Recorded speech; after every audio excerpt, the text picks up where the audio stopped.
जनभाषा हिंदी इस YouTube channel में बोलचाल की हिंदी और मानक हिंदी विषय पर बातचीत के लिए आप सभी का हार्दिक स्वागत करता हूं। विद्यार्थियों, साथियों, इतिहास, भूगोल, प्रयोग, निर्माता तथा अन्य कई संदर्भों के कारण किसी भी भाषा के कई रूप उभर कर आते हैं।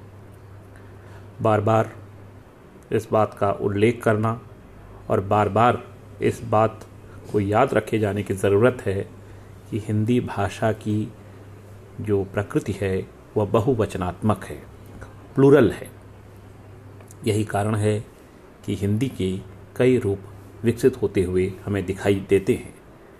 कहीं यह बोलचाल की भाषा है, कहीं यह संपर्क भाषा है, कहीं यह सामान्य भाषा कहलाती है, कभी राजभाषा, कभी राष्ट्रभाषा, कभी प्रयोजन मूलक भाषा। अलग अलग ढंग से यही भाषा कभी हिंदी कहलाती है, कभी उर्दू, तो कभी हिंदुस्तानी। ये हिंदी की मुख्य रूप से प्रचलित शैलियाँ हैं, यानी भाषा का प्रयोग पक्ष शैली कहलाता है। शिक्षित हिंदी भाषी अक्सर औपचारिक स्तर पर भाषण में, कक्षा में, रेडियो वार्ता आदि में हिंदी या उर्दू शैली का प्रयोग करते हैं। अनौपचारिक स्तर पर अर्थात बाज़ार में दोस्तों से बातचीत करते समय हिंदुस्तानी शैली का प्रयोग किया जाता है। तो बोलचाल की हिंदी में ये अनौपचारिक शैलियाँ मौजूद रहती हैं। कभी कभी औपचारिक शैली का प्रभाव भी रहता है।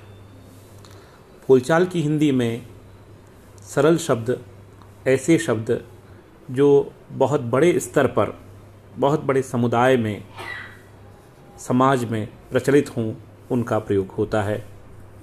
चाहे वह तत्सम प्रधान हिंदी हो, परिचित उर्दू अथवा अंग्रेज़ी मिश्रित हिंदुस्तानी, किंतु जिसके कारण ये तमाम शैलियाँ हिंदी कहलाती हैं, ये तमाम रूप हिंदी कहलाते हैं, वह आधार है व्याकरण का। बोलचाल की भाषा बड़े पैमाने पर व्यापक क्षेत्र में प्रयोग में आती है। आम जनता द्वारा, व्यापारियों के द्वारा, तीर्थ स्थानों में, मेला महोत्सवों में, बस में, रेल के डिब्बों में, शिक्षितों में, मजदूर और मालिक के बीच, घर परिवार में बोलचाल की भाषा बड़ी तेज़ी से, बड़े व्यापक स्तर पर प्रयोग में दिखाई देती है। विद्यापति ने जब कहा था कि देसिल बैना सब जन मिठा, अर्थात कि देसी भाषा अर्थात अपनी भाषा, अपने बोलचाल की भाषा सबको मीठी लगती है, तो यह बोलचाल की भाषा का अपनत्व है, प्रेम है, शक्ति है। तो कह सकते हैं यह प्रेम की, भाईचारे की, अपनी मिट्टी की, अपनी संस्कृति की, अपनी धरोहर की भाषा होती है। भारतीय संस्कृति सामासिक संस्कृति के रूप में सारे विश्व में प्रसिद्ध है, किंतु हमें ध्यान रखने की ज़रूरत है, हिंदी भाषी समाज की तरह हिंदी भाषा भी बहुवचनात्मक है। यह हमारी शक्ति है। हमारी संस्कृति की भांति हमारी भाषा हिंदी भी अनेकता को अपने में समाहित किए हुए, अनेकता में एकता की शक्ति को अभिव्यक्त करते हुए राष्ट्रीय एकता की पहचान कराती है। बहुभाषी राष्ट्र की विविधता, सांस्कृतिक विशालता एवं भौगोलिक भिन्नता के कारण बहुविध क्षेत्रों में कई बोलचाल की भाषा के शब्द सुनाई देते हैं।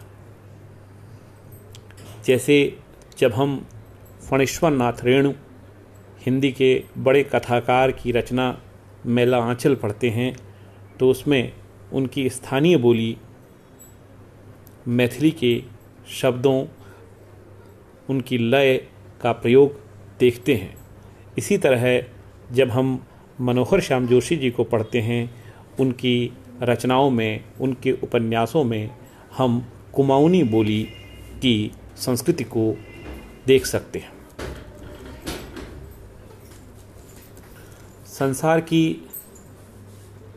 प्रत्येक बोलचाल की भाषा यदि ताकतवर हुई, यदि वो शक्ति संपन्न हुई, यदि वह समय की अपेक्षाओं, समय के संकटों और समय के विकास के साथ चल सकी, तो वह मानक भाषा बन सकती है।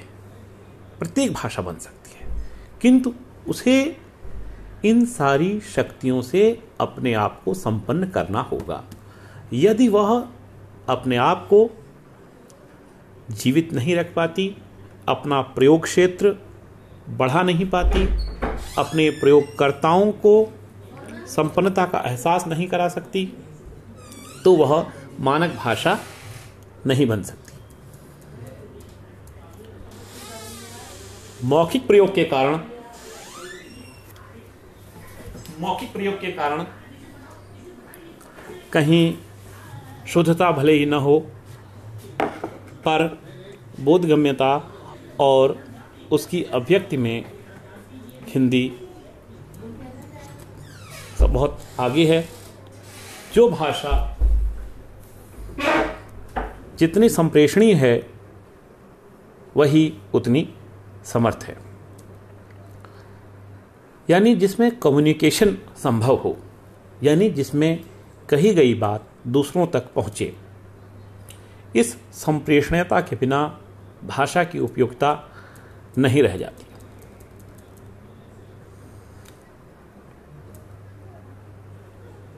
तो बोलचाल की भाषा भी परिवर्तनों के कारण, सामाजिक, राजनीतिक, ऐतिहासिक और परिस्थितियों के संपर्क में आने के कारण बदलती है।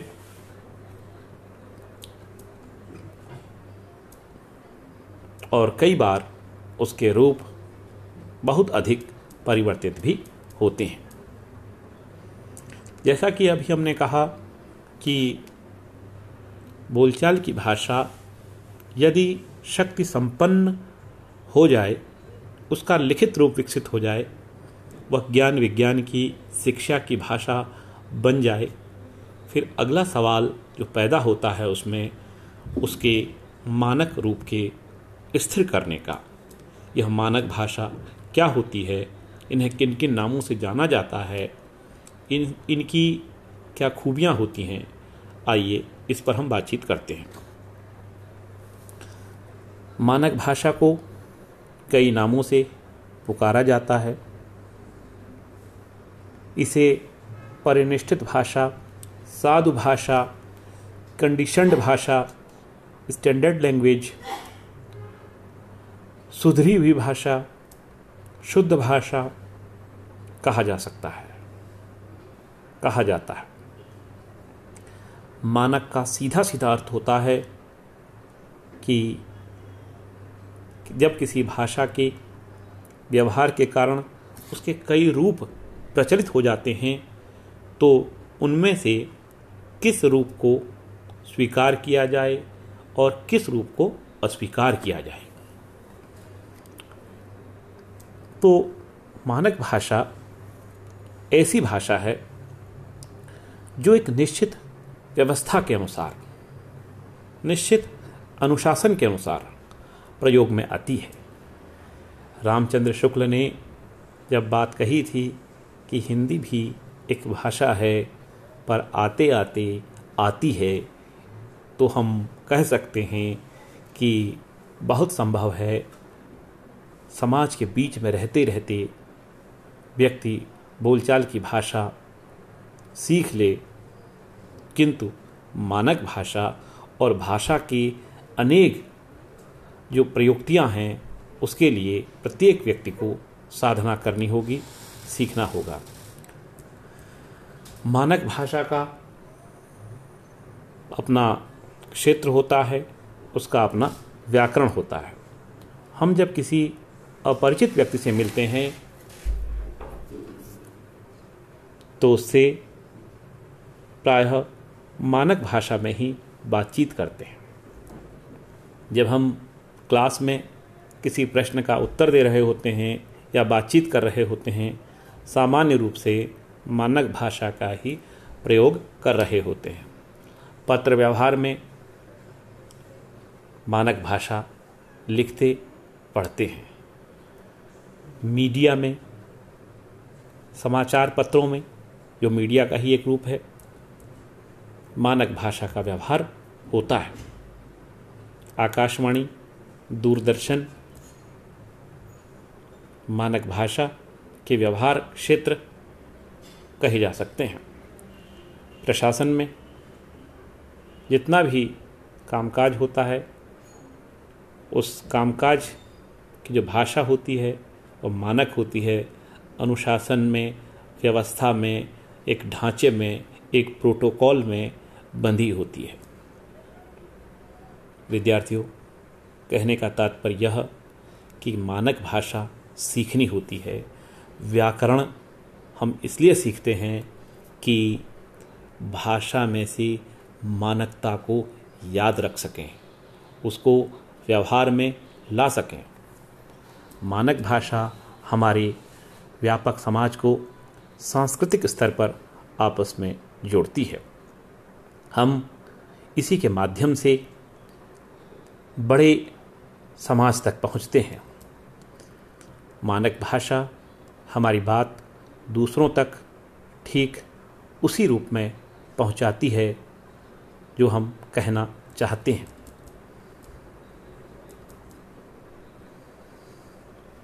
वह व्याकरण से सम्मत होती है, व्याकरण से अनुशासित होती है। मानक भाषा में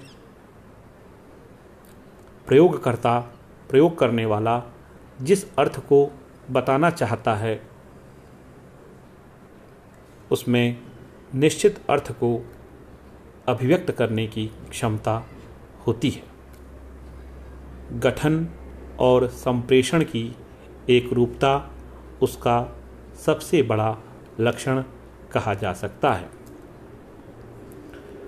मानक भाषा की शब्दावली, उसका व्याकरण, उसके उच्चारण का स्वरूप निश्चित और स्थिर हो जाता है। जैसे आज हमारे जो वर्ण हैं, वर्णमाला है, स्थिर हो चुकी है।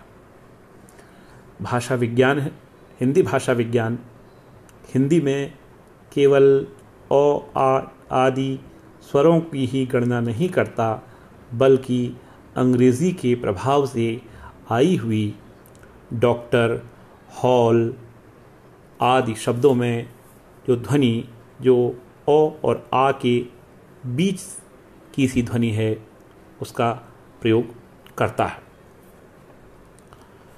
मानक भाषा की यदि हम विशेषताओं को, उसकी तमाम विशेषताओं को एक परिभाषा में बांधने की कोशिश करें, यूँ तो कोई भी परिभाषा अंतिम नहीं होती, किंतु मानक भाषा के मुख्य लक्षणों को यदि एक दो वाक्य में एक साथ देखें, विद्यार्थी इसे अपनी नोटबुक में, कॉपी में नोट कर लेंगे और पुनः इस व्याख्यान को सुनेंगे, तब वह और अच्छे ढंग से मानक भाषा को समझ पाएंगे। कहा जा सकता है कि मानक भाषा किसी भाषा के उस रूप को कहते हैं जो उस भाषा के पूरे क्षेत्र में शुद्ध, परिनिष्ठित, स्टैंडर्ड माना जाता है, जिसे उस भाषा का शिक्षित शिष्ट समाज व्यवहार में लाता है। सभी औपचारिक कार्य उसी भाषा में होते हैं। मानक भाषा के निम्नलिखित लक्षण कहे जा सकते हैं। पहला, वह सर्वमान्य होती है। उसके संबंध में वाद विवाद नहीं होता। वह स्वीकृत कर ली गई भाषा है। दूसरा, वह व्याकरण सम्मत होती है। व्याकरण के अनुशासन का पालन करने वाली होती है। मानक हिंदी या मानक भाषा की कहें, उसकी तीसरी विशेषता कही जा सकती है कि वह क्षेत्रीय अथवा स्थानीय प्रयोगों से बचने की प्रवृत्ति से युक्त होती है। उसमें स्थानीयता के लिए स्थान नहीं है।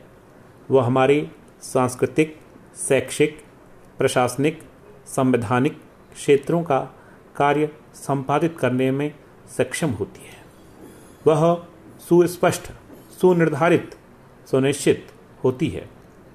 उसके संप्रेषण से कोई भ्रांति नहीं होती, कोई दुविधा नहीं होती। उसमें जो बात कही जानी है, प्रत्येक बात के लिए शब्द तय कर दिए गए होते हैं। वह नवीन आवश्यकताओं के अनुरूप निरंतर विकसित भी होती रहती है। निरंतर मानकीकरण की प्रवृत्ति से युक्त होने के कारण धीरे धीरे भाषा और शब्द मानक रूप को स्वीकार कर लेते हैं। नए शब्दों के ग्रहण में, निर्माण में वह समर्थ होती है। इन बिंदुओं के आधार पर कहा जा सकता है कि हिंदी का एक रूप मानक भी है। हिंदी इन विशेषताओं से युक्त होने के कारण मानक भाषा है। वह हमारे ज्ञान की, संवाद की, अभिव्यक्ति की, विचार की, व्याकरण की, शास्त्र की भाषा है।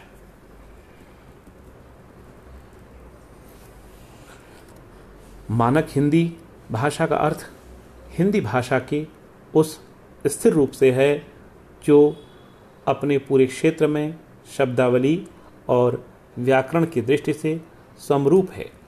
इसलिए वह सभी लोगों द्वारा स्वीकार्य है, स्वीकार कर ली गई है। सभी लोगों द्वारा सरलता से समझी जा सकती है। अन्य भाषा रूपों यथा बोलचाल की भाषा के मुकाबले वह अधिक प्रतिष्ठित होती है। मानक हिंदी भाषा ही देश की राजभाषा के रूप में स्वीकृत है। जैसा कि बार बार कहा गया कि वह ज्ञान की भाषा है, विज्ञान की भाषा है, साहित्य की भाषा है, साहित्य में आलोचना की भाषा है, संस्कृति की भाषा है। अधिकांश विद्वान, साहित्यकार, राजनेता औपचारिक अवसरों पर मानक ढंग का प्रयोग करते हैं।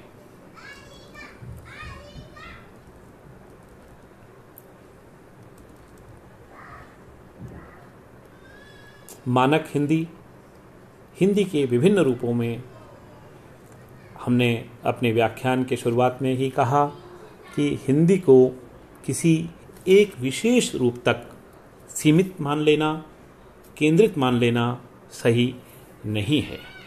हिंदी के जितने भी रूप हैं उनमें अधिक ताकतवर जिस रूप को माना जाता है वह मानक भाषा है। मानक हिंदी में ऐतिहासिकता है। वह भारत की जो भाषा परंपरा है उस भाषा परंपरा से जुड़ने वाली भाषा है। उसमें तत्सम शब्द हैं, उसमें तत्सम शब्दों के तद्भव रूप हैं। उसमें कहने का तात्पर्य यह इतिहास और परंपरा को पूरी तरह स्वीकार किया गया है। मानक भाषा का पहला और बुनियादी तत्व ऐतिहासिकता कहा जा सकता है। यह हिंदी में पूरी तरह भरा हुआ है, हमें दिखाई देता है। मानक हिंदी की दूसरी विशेषता मानकीकरण कही जा सकती है, कही गई है। इसके भीतर मानक हिंदी में ऐसा नहीं है कि एक बार एक समय जो शब्द, जो वाक्य, जो संपदा मानक मान ली गई, अब मानक नए शब्दों के आने के दरवाजे हमेशा हमेशा के लिए बंद हो गए हों, ऐसा नहीं है। हिंदी भाषा के भीतर बोलचाल से, अन्य क्षेत्रों से, अन्य बोलियों से, अन्य आधारों से जो शब्दावली, वाक्य संरचना आती है, धीरे धीरे वह मानकीकरण की प्रक्रिया से गुजरकर हिंदी की मानक संपदा में शामिल कर ली जाती है। मानक हिंदी की विशेषता जीवंतता और स्वायत्तता कही जाती हैं। यह जीवंतता और स्वायत्तता यानी ऑटोनॉमी हिंदी में, मानक हिंदी में देखी जा सकती है।